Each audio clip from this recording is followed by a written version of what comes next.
speed round to answer some of the most frequently asked questions. I am 24 weeks pregnant.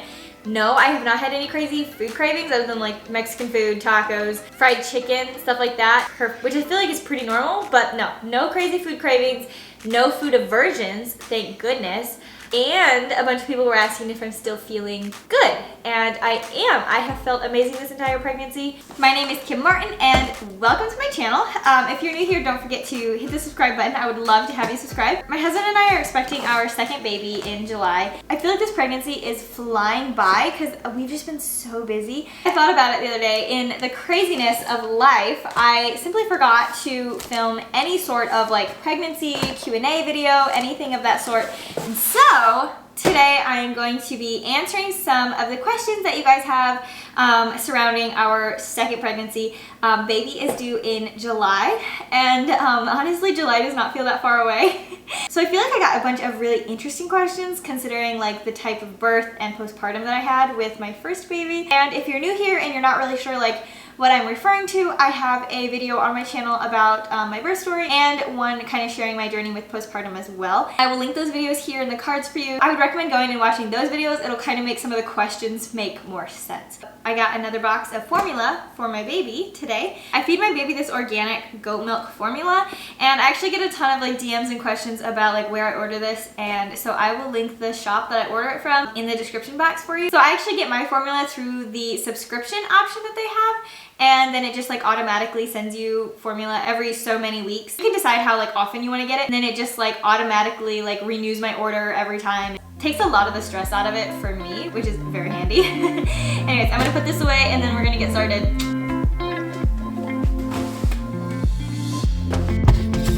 Alright, so there's a lot of good questions here, and so I'm going to try not to like spend too much time on each question so that I can hopefully get to a lot of these. But something that a lot of people asked is if I'm planning on having like a hospital birth, a home birth, birthing center, like what my plan is for this one. And if you watched my birth story from my previous pregnancy and everything, then you know that my labor went really long. We didn't know what was going on. And anyways, so with that knowledge, with my last pregnancy, I know if I had been planning on having like a birth center birth or a home birth even, my doula and I both agreed that I would have been transferred to the hospital, just simply because it was so strange how it was all progressing, what was going on. It was just very strange, and we wanted to make sure that like nothing was wrong. So I know that I would have gotten transferred, and I'm not saying that this birth is going to be that way because we have no idea. I was really thankful last time that I had been planning on having a hospital birth, so that like I had arrangements made with our hospital. I had discussed like what kind of birth I was wanting to have, what kind of interventions I was okay with, what kind I were not. So I had all of that information like taken care of, and I feel like had I been transferred in more of like an emergency setting, I would have not had the peace of mind knowing that I have all of these things taken care of. Does that make sense? Anyways, so for this pregnancy, we are planning on having a hospital birth. I am planning on having like a conversation with the hospital and letting them know like which after-birth interventions I'm okay with, which ones I'm not. The hospital that I used last time was actually amazing about all of that stuff. They are so incredible to work with. The nurses were amazing. So I feel very comfortable going to the hospital. Another question that was asked like more times than I can count was about the gender of our baby and when the gender reveal video is coming, and I promise it is coming, and we're going to share that as soon as possible. Life has seriously been so busy lately. I know that's a poor excuse, but it is the truth. But I'm not gonna lie to you, our lives are very public, and there's not a lot of like private aspects to our lives anymore with my YouTube channel, and that's okay. We love it that way, but it is kind of fun having something that we're the only ones that know, and it's kind of fun. So maybe that's why we're not in the biggest hurry to like get the video around, but it is coming. Another frequently asked question was about the baby's name and if we're going to be sharing it or waiting until the baby's born, and I think we definitely are going to wait until the baby is born to share the name. Another question like on that whole topic was like, have we nailed down a baby name? And yes, we have, and I'm very excited. So another question that I got a lot was where I buy my maternity clothes. I don't necessarily buy maternity clothes. I buy clothes that are maternity friendly. What I mean by that is like waistlines that are higher on dresses so that, you know, there's room for the baby bump underneath.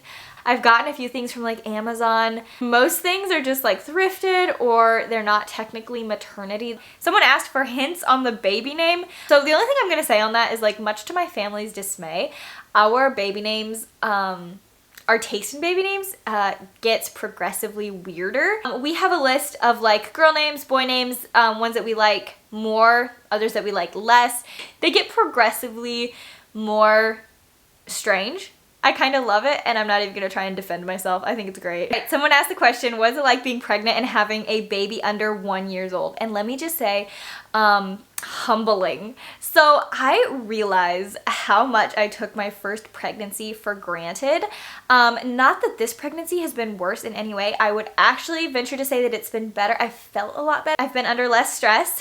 I have felt better. Like I haven't been sick to my stomach. I haven't thrown up once. So oftentimes in the afternoon between like 1 o'clock and like 3:30, 4 o'clock, I will just get so tired and I'll just want to like lay down and just sleep. But I can't always do that because sometimes like, you know, Callan is going to be getting up from a nap, or he is awake, or I have things to do. So sometimes I think about my first pregnancy and I realize that I took better care of me during my first pregnancy, because when I needed to sleep, I would sleep. So I would say the hardest thing about being pregnant and having a baby under the age of 1 is just that like I don't always get to take care of me. Sometimes the fact that I'm pregnant and I don't feel amazing, that has to come second to the other things that I have to do. I just want to put a plug in here and say that my husband is incredible, and like some days if he knows I'm really feeling under the weather, he'll like try to come home early so he can like be with Callan, so I can sleep, and that's been amazing. I feel incredibly blessed that I have a husband that like sees when I'm tired, sees when I need a break, and makes sure I can have that. So no complaints about this pregnancy and how tired I am and that I have a kid under the age of 1, but it is different than my first pregnancy, and it is slightly more tiring. Did it take a while to be excited for this baby? No. I was thrilled. I've said this before, we really wanted Callan to have a sibling close in age. Another person asked if I read any books to prepare for labor, and the answer is no. I don't have time to read books. I wish I did. I listen to like audiobooks or podcasts more. With Callan, I listened to a lot of podcasts. I did a bunch of research. I feel like I learned a lot from my pregnancy with Callan. So I feel very prepared in my mind when I think about labor. I feel like, you know, just knowing what I'm getting myself into this time. Any tips going into labor as a first-time mom? My advice would be like set realistic expectations and be willing to compromise. Labor and delivery, especially as a first-time mom, I know for myself it was kind of terrifying because you never know, like, you know, if you're going to be one of those people that, you know, has a really fast labor. You never know if you're going to be one of those people that doesn't have a fast labor. You never know what labor is going to look like, especially as a first-time mom. And so I would just say, like, set realistic expectations, be open to the idea that it might not go a certain way. And whatever your labor and delivery looks like, just know that it was handpicked by God for you. And he picked your story for you because he knows what you are capable of. And so, yeah. Someone asked, are you nervous about having 2 kiddos so close in age? I'm nervous, but I would say I'm more excited. I'm excited to see Callan be a big brother. I think he is going to love the baby. I'm afraid he's going to be rough with the baby because he's rough with our cat, because our cat is cool with it.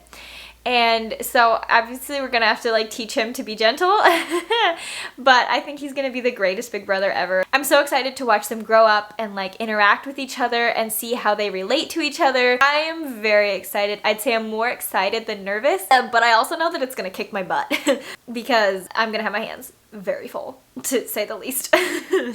Here's a good one. What is it like staying active with your little one and getting out with him while pregnant? It's really hard because it's hard to carry him or the car seat because he's heavy. The car seat's heavy. I get like in and out of stores. I run out of breath so quickly, and by the time I get in the store, I'm just like panting. But I also don't want it to slow me down or stop me from doing the things that I enjoy and getting out of the house, taking Callan to do things.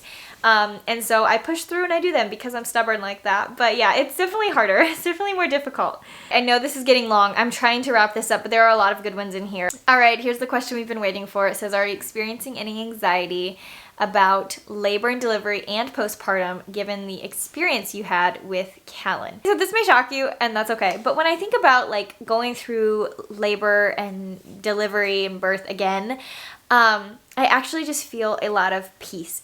When I think about my last pregnancy and the experience that I had with that, I realized that I was so much stronger than I believed, and I realized that I did something that was so hard. And I remember thinking after several days of like those contractions, I remember thinking like, I can't do another contraction. I can't stand through another contraction. I can't breathe through another contraction. Like, I'm done. I can't do it. I have no strength left. I remember thinking these things because I was so worn out mentally, physically, emotionally. I was just drained. I didn't know that I was capable of having that much endurance.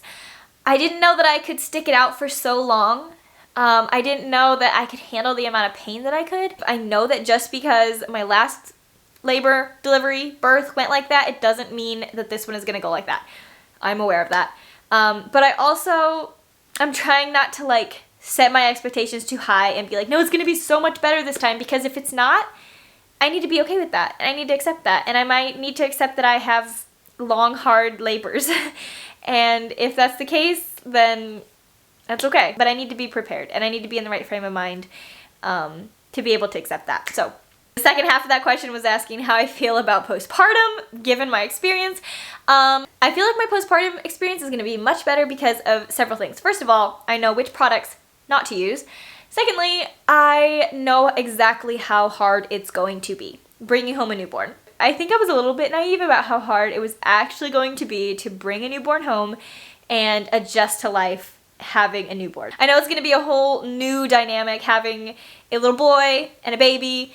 I know I'm gonna go through extreme exhaustion those first couple of weeks. I know it's gonna be hard. I know there's gonna be pain. I'm not trying to make this sound depressing, but I am aware of how hard it's gonna be. Anyways, so this question is, what has been the best and what has been the hardest thing about this pregnancy? So the best thing about this pregnancy has been feeling the baby respond to Callan's voice. I was carrying Callan. It's really cool to like feel the baby respond to Daryl's voice, and when Daryl was close by. But it is an entirely new kind of cool to feel the baby like move around and kick and get excited when Callan is like sitting on my lap jabbering. It's really cool seeing that like bond and relationship already, and the baby's not even born yet. That has been the best thing. The hardest thing about this pregnancy, I feel like when I was pregnant with Callan, I was just obsessed with the idea of being pregnant, as any first-time mom is. Like, it was so new, so exciting. And I feel like with this pregnancy, I've just taken it all in stride because, like, first of all, it's been easy. I haven't been sick. Secondly, like, been there, done that. Like, I've done this before. I think I would have to say that the hardest thing about this pregnancy so far has just been that I haven't felt as obsessed over it. Don't confuse my lack of obsession for lack of excitement. I am literally thrilled. I cannot wait to meet this baby. I am beside myself excited. With Callan, it was just a constant reminder every day, like, oh, you're pregnant, how exciting. With this baby, it's just been another aspect of life. Like, it's changed the way I do things. It's changed my routine. It's changed the way I feel some days. I have genuinely enjoyed this pregnancy, but I feel like I haven't been as invested in it. Does that make sense? Anyways, all right, this video has gotten entirely too long, so this is the last one I'm going to answer, but it says, give us a hint on the baby's gender. So, here it is, and you didn't hear this from me. This is a secret. Don't tell anyone, but there is a 50% chance that this baby is a boy, and there's also a 50% chance that this baby is a girl. So, insane, I know. Don't tell anyone that I told you. Have a good week. I will see you in the next one. Bye, guys.